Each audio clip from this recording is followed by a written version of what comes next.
কেমন আছো বন্ধুরা? আশা করি নিশ্চয়ই তোমরা খুব ভালো আছো, আর আমিও ভালো আছি। লাইফ অফ সি চ্যানেলে তোমাদেরকে ওয়েলকাম জানাই। বন্ধুরা, আজকে যাব হরিনাম বাড়ি। আর হরিনাম বাড়িটার উদ্দেশ্য হচ্ছে একটা বাচ্চার অন্নপ্রাশন আছে।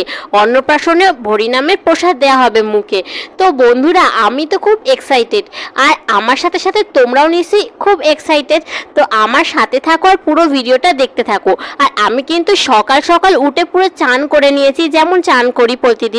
চান করে নিয়ে আর আমি চলে যাব রান্নাঘরে ফার্স্টে। তো আমার সাথে সাথে ভিডিওটা কিন্তু অবশ্যই কিন্তু দেখতে থাকো। বন্ধুরা, ফার্স্টে চলে এসে আমি রান্নাঘরে এখন আমি করব রুটিটা করব কার কার জানো? আমার আর বরকর্তা মশাই, তার সাথে ঠাকমা শাশুড়ি। তো সব মিলিয়ে আমি কটা রুটি হবে গুনে নিলাম। গুনে নিয়ে এবার তাতেই ঝপাঝপ রুটি করতে আরম্ভ করে দিতে হবে। আজকে এমনিতে মামুনি আজকে অফিস আছে, তো তাই জন্য মামুনি চলে যাবে অফিসে।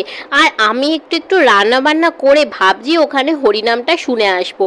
আর শুনে এসে আবার পরে দুপুরবেলা মামুনি যখন ফিরবে মামুনির সাথে যাব। জানি না মামুনি কখন ফিরবে, কিন্তু ফিরতে ফিরতে মনে হয় আজকে অনেক দেরি হয়ে যাবে, অনেক লেট হয়ে যাবে। তো দেখো, আমার হয়ে গেছে আটা মাখা। এবার ঝপাঝপ করে রুটিগুলোকে এপিট ওপিট করে ভালো করে বেলে নিলাম। তারপর দেখো, আজকে আমার খুব ভালো লাগছে, কারণ অনেক দিন পরই বলতে গেলে আমি নেমন্তন্নটা পেলাম। আর আমাদের তো নেমন্তন্ন লেগেই থাকে। তো চলো ভাতের জলটা বসিয়ে দিই। আমার আর মামুনির নেমন্তন্ন, আর তাছাড়া তো বাড়ির সবাই খাবে। মানে ধরো এই আমার কাকা শ্বশুর, তারপর আমার শ্বশুর মশাই, আরও আছে যেমন ধরো ঠাকমা শাশুড়ি, তারপর দিদা শাশুড়ি এসছে।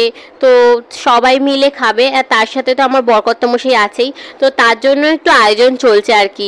এই দেখো, এখানে আমি কয়েকটা এরকম পটল, আর এখানে বেগুন আছে, একটুখানি নিম বেগুনও হবে। তো সেটা ছাড়িয়ে নিচ্ছি।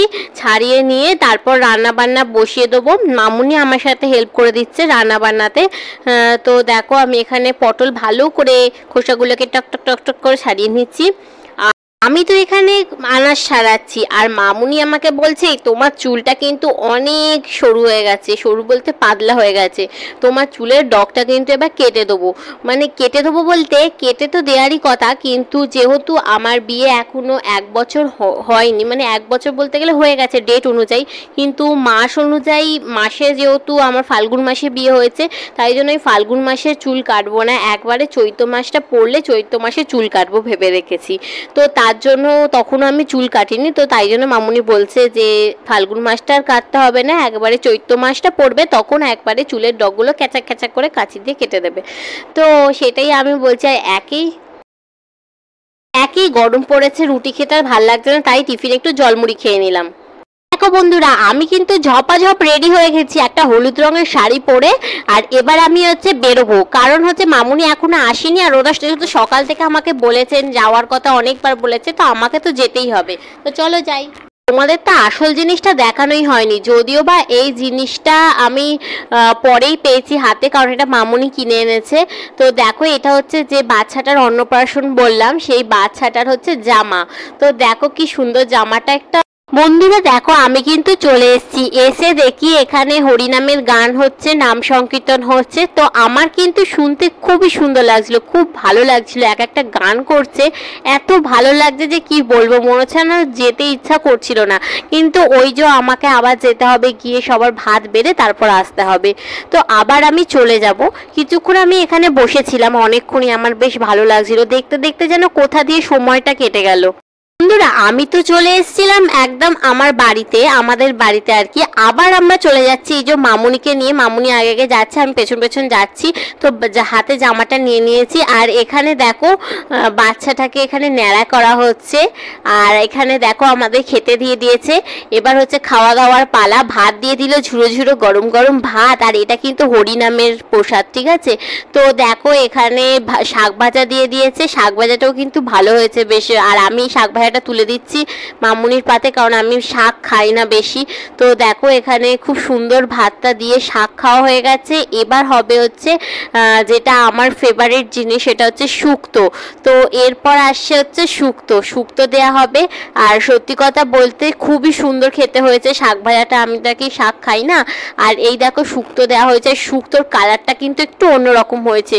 তো শুক্তোটা খাওয়া হয়ে যাওয়ার পর এখানে চলে এসছে হচ্ছে পোলাওয়ের মতনই, এটা পোলাওই সুন্দর দেখতে, খুবই সুন্দর হয়েছে, কালারটা যেমনি মিষ্টি হয়েছে আর খেতেও কিন্তু অসাধারণ ছিল। আর তারপর চলে এলো এখানে পনির বলতে এটা কিন্তু পনির নয়, এটা হচ্ছে ছানা ভাজা আর কি, ছানা ভাজার আর কি একটা কারি করেছিল। আর তারপর কিন্তু মিষ্টিটা চলে আসার পর এবার আমার ফেভারিট জিনিস, এটা হচ্ছে পায়েস। তো আমি পায়েস খেতে খুবই ভালোবাসি, কিন্তু আমার যেহেতু খাওয়া দাওয়া হয়ে গেছে, পেট ভর্তি হয়ে গেছে, তো পায়েসটা আমি অল্পই খেয়েছি। তো দেখে নিলে তোমরা এইভাবে হরিনামের বাড়ি আমরা গেছিলাম।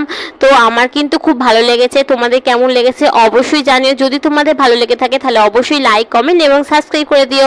ভালো থাকবে, সুস্থ থাকবে।